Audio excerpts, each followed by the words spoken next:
Hello সুপ্রিয় দর্শক, আপনারা কেমন আছেন? আশা করি আপনারা খুব ভালো আছেন। তো আজকে আমি আরেকটা লেটেস্ট আপডেট নিয়ে চলে এলাম যে আবাস যোজনা। তো আবাস যোজনা কারা কারা পাবে বা কিভাবে সার্ভে করা হবে এবং আবাস যোজনায় কত টাকা পাবেন এবং যাদের পাকা বাড়ি আছে তারা কি আবাস যোজনা পাবে? তো আজকে আমরা সবই দেখে নেব এই ভিডিওর মাধ্যমে। তো বন্ধুরা, যদি আপনারা আমার চ্যানেলে নতুন হয়ে থাকেন তো চ্যানেলটিকে অবশ্যই সাবস্ক্রাইব করে দেবেন এবং পাশের নোটিফিকেশানটি অল করে দেবেন। আর একটা জিনিস আপনাদেরকে জানিয়ে রাখি যে প্রথমবার আবাস যোজনার যে বাড়ি এসেছে এটা লিস্ট প্রতি মাসকে মাস বা 6 মাস ছাড়া লিস্ট আসতে থাকবে, ঠিক আছে? আর যারা যারা পাননি তারা কি করবেন? যারা যারা পাননি তারা এক কাজ করবেন, একটা সাদা কাগজে দরখাস্ত লিখে প্রধানের স্ট্যাম্প এবং প্রধানের সাইন দিয়ে আপনারা আপনাদের অঞ্চলেতে জমা করে দেবেন, ঠিক আছে?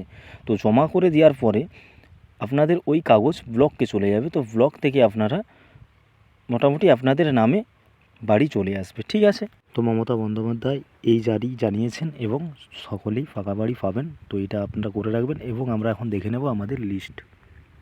তো বন্ধুরা, আমরা দেখতে পাচ্ছি যে আবাস যোজনা PMAY এর মূল উদ্দেশ্য হলো দারিদ্র্য সীমার নিচে বসবাসকারী ব্যক্তি যাদের কাঁচা বাড়ি এবং মাটির বাড়ি আছে তাদেরকে বাড়ি করে দেওয়ার প্রকল্প এটা চালু করা হয়েছিল 2022 সালেতে, ঠিক আছে? তো আজকে আমরা দেখে নেব যে বর্তমানে 3টি কিস্তিতে আমাদের কত টাকা ঢুকবে। তো টোটাল আমাদের যেটা টাকা ঢুকবে 1,20,000 টাকা এবং এই টাকাটা আমাদের 3 কিস্তিতে আসবে। তো 3 কিস্তি, প্রথম কিস্তিতে আমরা কত টাকা পাবো?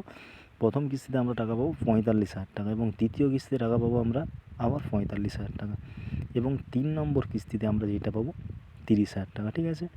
তো বাড়ির ছাদ ও জানালা দরজা প্লাস্টার সহ বিভিন্ন গুরুত্বপূর্ণ নির্মাণ করার এই কাজটি মানে টাকা দেওয়া হবে, ঠিক আছে?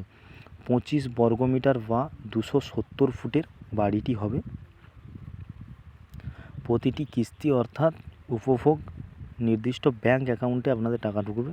হ্যাঁ বন্ধু, আমাদের সব ব্যাংকের অ্যাকাউন্টে টাকা ঢুকে যাবে, আমাদেরকে কোথাও যেতে হবে না বা কোনো পার্টির লোককে ধরতে হবে না বা কোনো প্রধানকে ধরতে হবে না, ঠিক আছে? এরকমই প্রকাশ জারি করিয়েছে।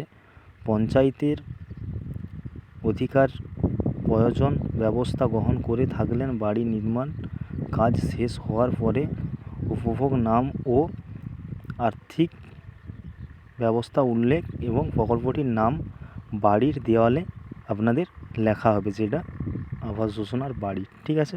তো বন্ধু, আমরা এইটুকুন দেখতে পেয়ে গেলাম এখান থেকে। এবার বাকিটা আমরা দেখে নেব। তো বন্ধুরা, আমরা এখান থেকে জানতে পারলাম যে আমাদের 1,20,000 টাকা দেওয়া হবে এবং আমরা প্রত্যেকেই বাড়ি পাবো, ঠিক আছে? তো প্রত্যেকেই আমরা বাড়ি পাবো এবং 1,20,000 টাকা দেওয়া হবে এবং 3 কিস্তিতে টাকা দেওয়া হবে। তো বন্ধুরা, আমরা এবার সার্ভে কীভাবে হবে সেটা দেখে নেব, ঠিক আছে? তো সার্ভে কি আমাদের পার্টির লোক করতে আসবে না ব্লক থেকে লোক আসবে? তো অবশ্যই ব্লক থেকে লোক আসবে এবং আপনাদের যে থানা আছে থানা থেকেও অফিসাররা আসবে, ঠিক আছে? তো পূর্ব বর্ধমান জেলায় যেভাবে আমরা দেখেছি যে পুলিশ নিয়ে হয়েছিল সেইভাবেই কাজ হবে, ঠিক আছে? এবং যে বাড়িটি তৈরি হবে বাড়িটি 90 দিনের মজুরি প্রদান করা হবে। তো বন্ধুরা, আমরা স্পষ্টভাবে জেনে নিলাম যে সেই বাড়িটি আমাদের আবাস যোজনায় দেবে, ওইটি বাড়িটি আমাদের 90 দিনে বাড়িটি কমপ্লিট হয়ে যাবে।